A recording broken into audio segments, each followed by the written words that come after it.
आज पूरा देश अजमेर शरीफ की दरगाह का सच जानना चाहता है।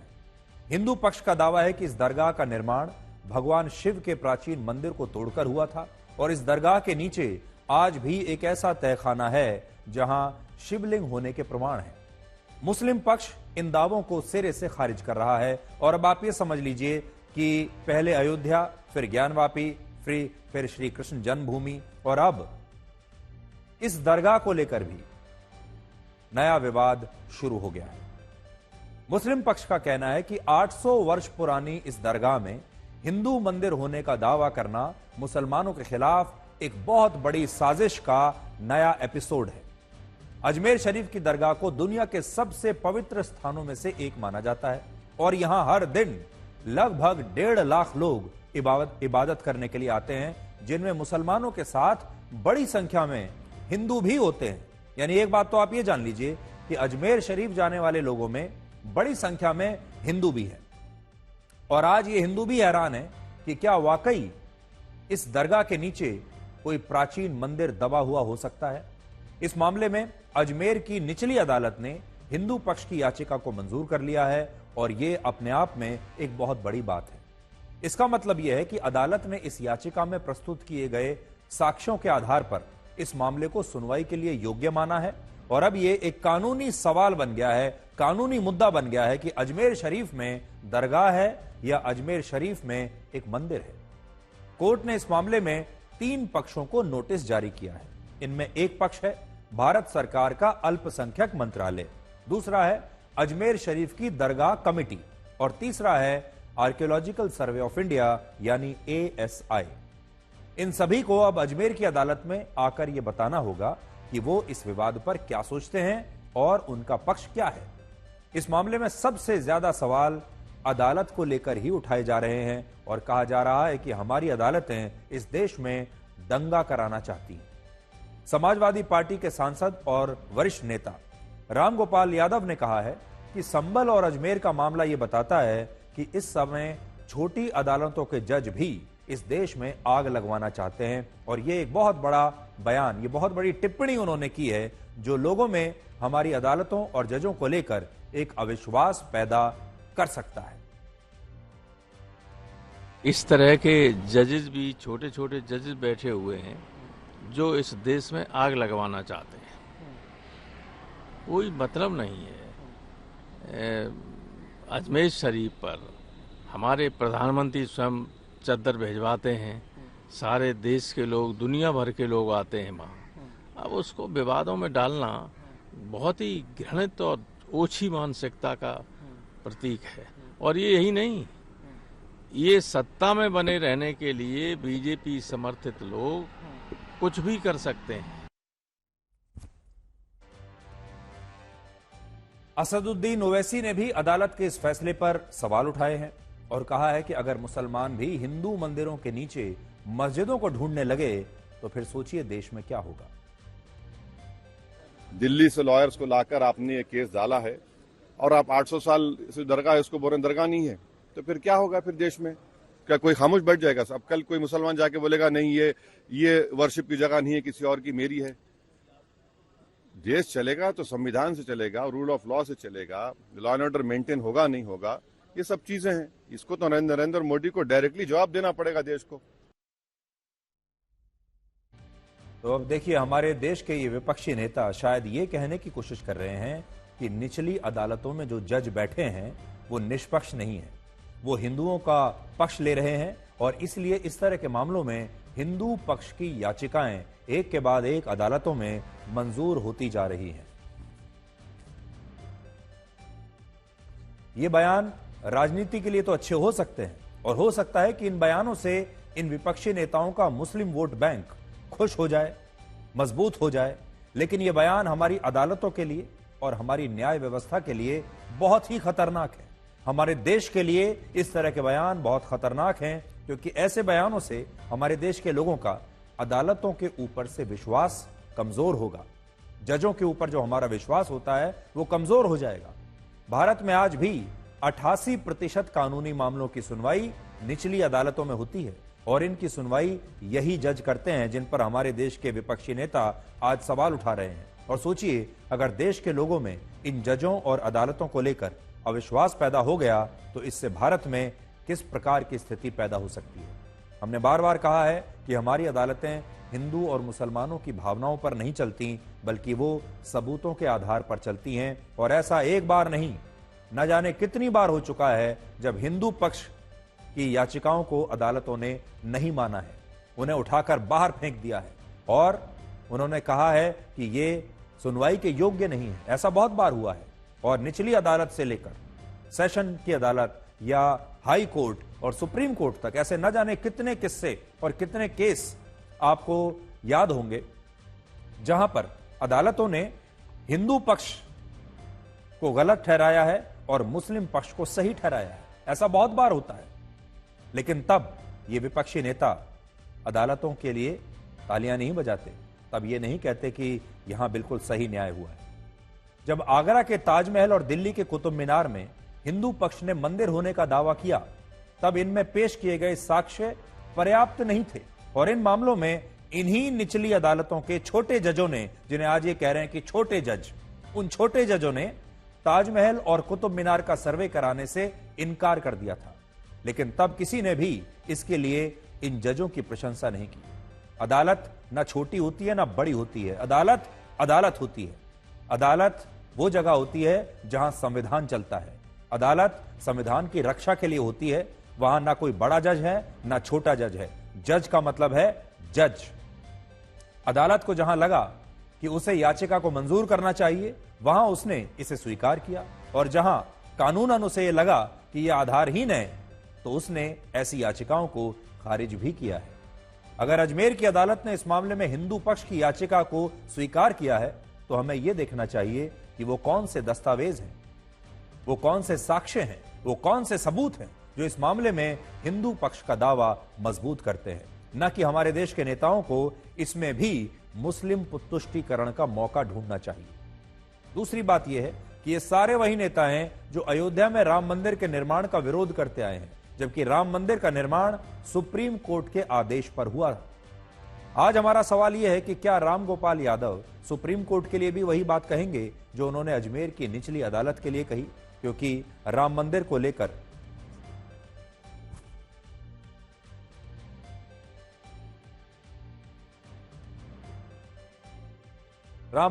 लेकर सबसे बड़ा फैसला तो सुप्रीम कोर्ट ने ही सुनाया था। तो क्या सुप्रीम कोर्ट भी इस मामले में अपना काम ठीक से नहीं कर पाया? अब आप यह देखिए कि हिंदू पक्ष के पास ऐसे कौन से सबूत हैं जिनके कारण अदालत ने इस मामले को सुनवाई के लिए स्वीकार किया है। अभी भी अगर आप देखें तो इस मुद्दे पर हमारे देश में बहस तो बहुत चल रही है, लेकिन इस पूरे मामले की सही जानकारी किसी के पास नहीं है। जो लोग विरोध कर रहे हैं उन्हें भी इस मामले की पूरी जानकारी नहीं होगी। इसलिए आज आप थोड़ा सा समय निकालकर इस पूरे मामले की सही जानकारी, ऐतिहासिक जानकारी हमारे साथ लीजिए।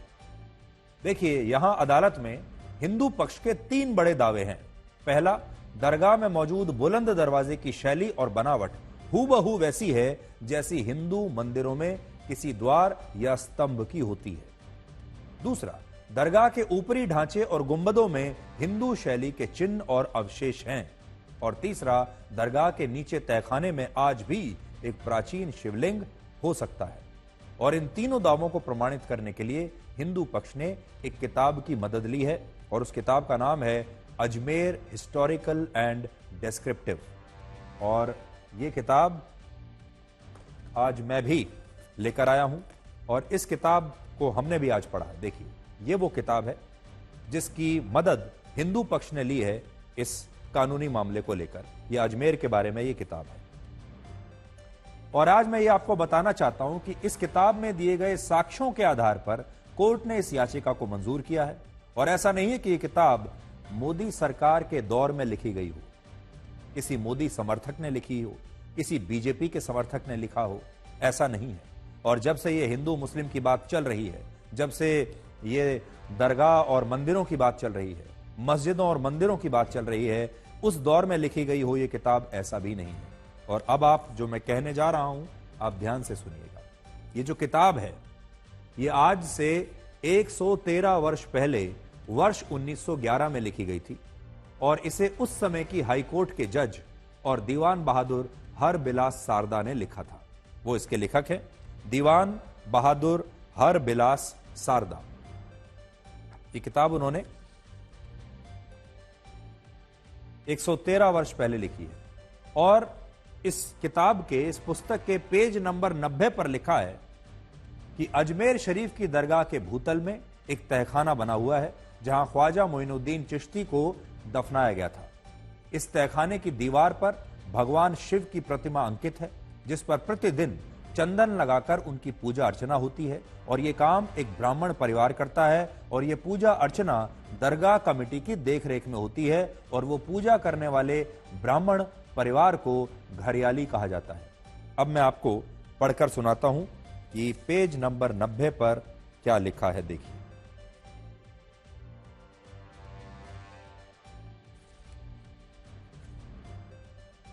अंग्रेजी में अगर हम कहें, tradition says that inside the cellar is the image of Mahadeva in temple on which sandal used to be placed every day by a Brahman whose family is still maintained by the dargah as घरियाली।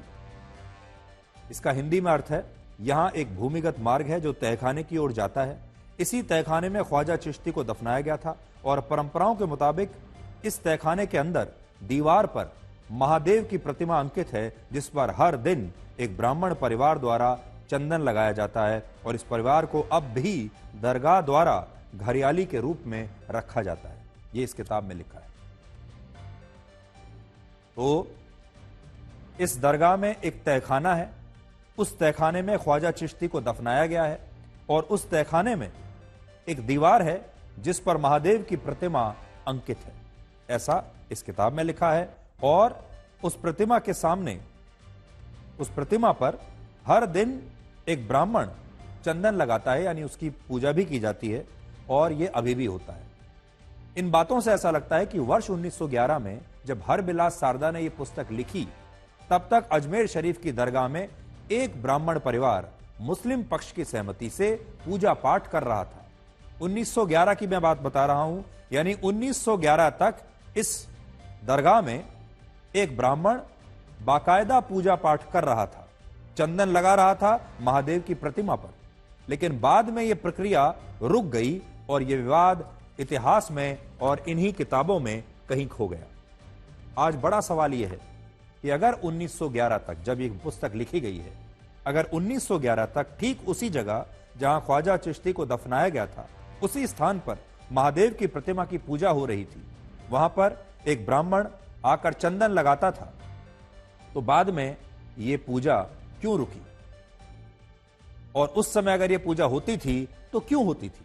इसकी इजाजत खुद दरगाह का जो management है उसी ने दी थी।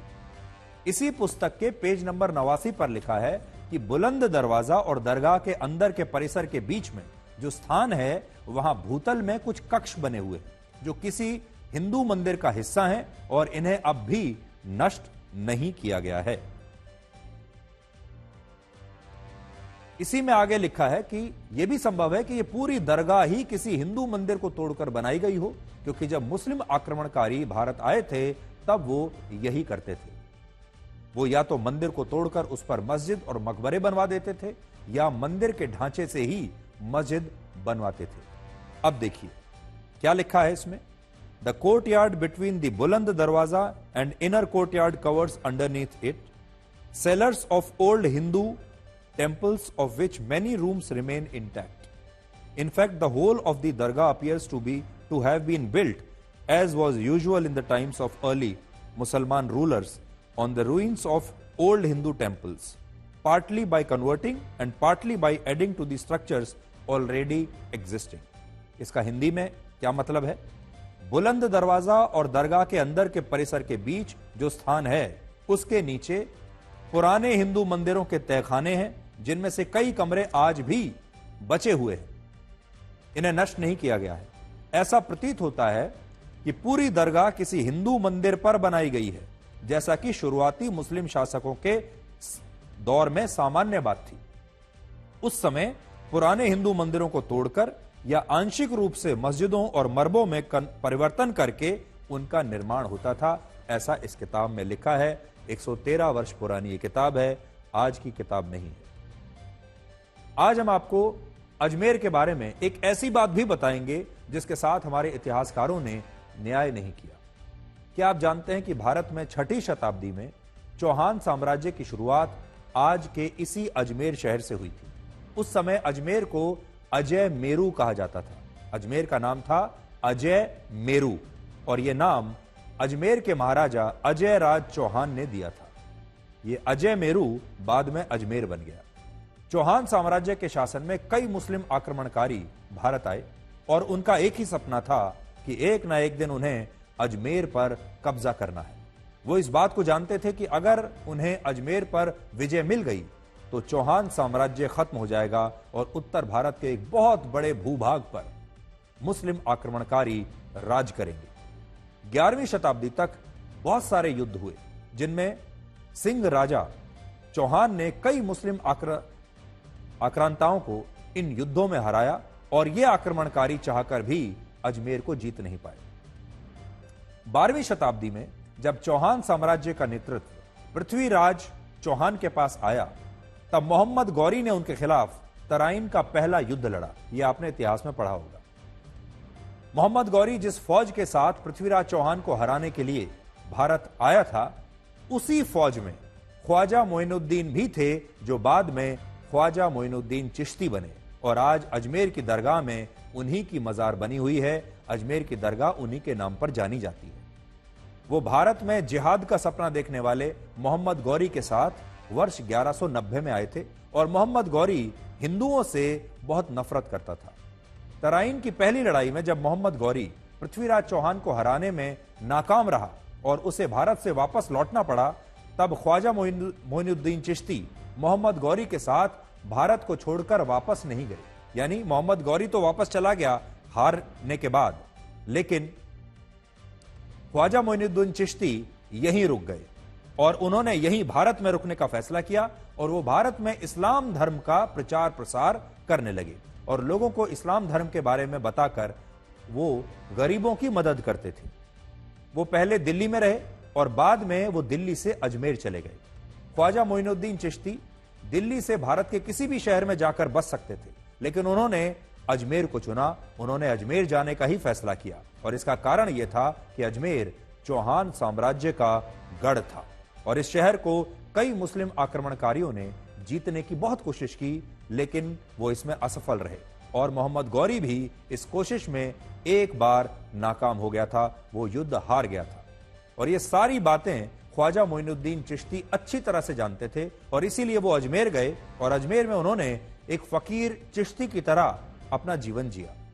चिश्ती सूफी संत होते हैं जिनकी विचारधारा से बहुत नर्म होते हैं और कट्टर पंथ का समर्थन वो नहीं करते हैं और ख्वाजा मोइनुद्दीन चिश्ती भी एक ऐसे ही सूफी संत थे जो बिल्कुल भी कट्टर नहीं थे। उनकी विचारधारा कट्टर नहीं थी। उन्होंने सकारात्मक रूप से कई हिंदुओं को इस्लाम धर्म में परिवर्तित करवाया, जिन्हें बाद में देशवाली मुस्लिम कहा गया। ये वो मुस्लिम थे जो हिंदू से मुसलमान बने थे और इनका धर्म परिवर्तन ख्वाजा मोइनुद्दीन चिश्ती ने करवाया था, लेकिन जबरदस्ती नहीं, उन्हें कन्विंस करके, उन्हें समझाकर तब उनका धर्म परिवर्तन करवाया। वर्ष 1192 में जब तराइन की दूसरी लड़ाई हुई तब मोहम्मद गौरी ने पृथ्वीराज चौहान की सेना को हरा दिया और यहीं से चौहान साम्राज्य का पतन शुरू हुआ और भारत में गुलाम वंश, दिल्ली सल्तनत और उसके बाद मुगलों का शासन आया। जब उत्तर भारत के एक बड़े भूभाग पर चौहान साम्राज्य का शासन था तब बड़े बड़े मंदिर और किलों का निर्माण हुआ। जैसे यह दावा किया जाता है कि पृथ्वीराज चौहान के शासनकाल में दिल्ली में लाल कोट बना, जिससे मुगलों ने बाद में लाल किला बना दिया। इसी तरह कुछ इतिहासकार यह दावा करते हैं कि 11वीं शताब्दी में ही कुतुब मीनार की पहली मंजिल पृथ्वीराज चौहान ने बनाई थी ताकि वहां सूर्य को जल चढ़ाया जा सके, लेकिन गुलाम वंश ने कुतुब मीनार और इसके परिसर में मौजूद कई मंदिरों को ध्वस्त करा दिया और इसी तरह चौहान साम्राज्य के युग में कई बड़े बड़े मंदिरों का निर्माण हुआ। क्योंकि अजमेर चौहान साम्राज्य का गढ़ था, इसलिए अजमेर में चौहान साम्राज्य ने कई बड़े मंदिर बनवाए, जिसकी वजह से यह दावा किया जाता है कि जब मोहम्मद गौरी ने पृथ्वीराज चौहान को तराइन की दूसरी लड़ाई में हराया तब सबसे पहले उसने इसी साम्राज्य में बने मंदिरों को तोड़ना शुरू किया और मंदिरों को तोड़कर उन पर मस्जिद और मकबरे बनवा दिए, जिससे आज 2024 में इन पर यह विवाद हो रहा है। 97 साल की उम्र में ख्वाजा मोइनुद्दीन चिश्ती ने वर्ष 1236 में अजमेर के जिस स्थान पर अंतिम सांस ली, आज उसी स्थान पर अजमेर शरीफ की दरगाह है। ज्यादातर पुस्तकों में यह बताया गया है कि इस दरगाह का ढांचा पहले कच्चा था और हो सकता है कि ख्वाजा मोइनुद्दीन चिश्ती ने जिस स्थान पर अंतिम सांस ली वहां कोई मंदिर रहा हो, क्योंकि उस समय चौहान साम्राज्य में हर स्थान पर ऐसे ही मंदिर हुआ करते थे। जगह जगह पर इसी प्रकार के मंदिर थे। जिन मुस्लिम शासकों और मुगलों ने मंदिरों को तोड़वाया, उन्होंने ही सबसे पहले इस दरगाह का विस्तार भी करवाया था। भारत में कई मंदिरों को तोड़ने वाला मोहम्मद बिन तुगलक और मोहम्मद खिलजी जब अजमेर में ख्वाजा मोइनुद्दीन चिश्ती की दरगाह पर गया, तब उसने इसके विस्तार पर सबसे पहले ध्यान दिया। इसके बाद शेर शाह सूरी, मुगल बादशाह अकबर, शाहजहां और जहांगीर भी कई बार अजमेर शरीफ की दरगाह पर सजदा करने के लिए आए। इनमें भी मुगल शासक शाहजहां ने मुगलों का सिंहासन पाने के लिए अजमेर की दरगाह में मन्नत मांगी थी और जब उसकी यह मन्नत पूरी हुई, तब उसने अजमेर में एक मस्जिद का निर्माण करवाया। और इसी तरह अकबर ने भी यह मन्नत मांगी थी कि अगर उसे पुत्र की प्राप्ति हुई तो वो पैदल चलकर अजमेर की दरगाह तक जाएगा। और बाद में सलीम का जन्म होने पर अकबर पैदल चलकर अजमेर शरीफ की इसी दरगाह तक गया था। अजमेर शरीफ की दरगाह को लेकर ऐसी मान्यता है कि यहां मांगी गई मन्नत जरूर पूरी होती है, जिसके कारण हर दौर में दुनिया के बड़े से बड़े राजाओं और नेताओं ने भी इस दरगाह में आकर सजदा किया है। और ऐसे कौन कौन से लोग हैं जो इस दरगाह में आकर सजदा कर चुके हैं, वो जरा देखिए। इनमें इंग्लैंड की महारानी क्वीन मैरी से लेकर भारत के ब्रिटिश वाइसरॉय लॉर्ड कर्जन तक का नाम शामिल है। इसके अलावा आज हमने आपके लिए कुछ ब्लैक एंड व्हाइट तस्वीरें भी निकाली हैं, जब आजादी के बाद वर्ष 1948 में भारत के तत्कालीन प्रधानमंत्री पंडित जवाहरलाल नेहरू अजमेर शरीफ की दरगाह गए थे। और उस समय की ये तस्वीरें आज आप अपनी स्क्रीन पर देख रहे हैं, जब पंडित नेहरू इसी दरगाह अजमेर की दरगाह पर गए थे सजदा करने के लिए। प्रधानमंत्री मोदी भी इस दरगाह में चादर चढ़ाने के लिए भेज चुके हैं। और इस साल प्रधानमंत्री मोदी के 74वें जन्मदिन पर अजमेर दरगाह में 4000 किलोग्राम शाकाहारी खाने का लंगर लगाया गया था, जिससे आप ये समझ सकते हैं कि प्रधानमंत्री मोदी का इस दरगाह के साथ एक खास रिश्ता रहा है। प्रधानमंत्री मोदी यहां पर चद्दर भी चढ़ाते रहे हैं और उनके जन्मदिन पर यहां पर जो है हजारों लोगों का लंगर लगा था। हमारे देश के तमाम बड़े सेलिब्रिटीज, बड़े बड़े एक्टर्स, यहां तक कि दुनिया के बड़े बड़े नेता भी इस दरगाह में सजदा करने के लिए आ चुके हैं और वो यहां आकर मन्नत मांगते हैं। और हमें लगता है कि आज इस दरगाह की पवित्रता को लेकर हमारे देश में कोई विवाद नहीं है। इसलिए पहली बात तो ये समझ लीजिए कि इस दरगाह की पवित्रता को लेकर कोई भी विवाद नहीं है और ना हो सकता है और ना होना चाहिए। मुद्दा आज कुछ और है, जिसे आप इन 3 पॉइंट से समझिए। पहली बात, क्या इस देश के लोगों को यह जानने का अधिकार नहीं है कि इतिहास में उसके धार्मिक स्थलों के साथ क्या हुआ था? क्या लोगों को यह पता नहीं चलना चाहिए कि अजमेर शरीफ की दरगाह के नीचे कभी हिंदू मंदिर थे या नहीं?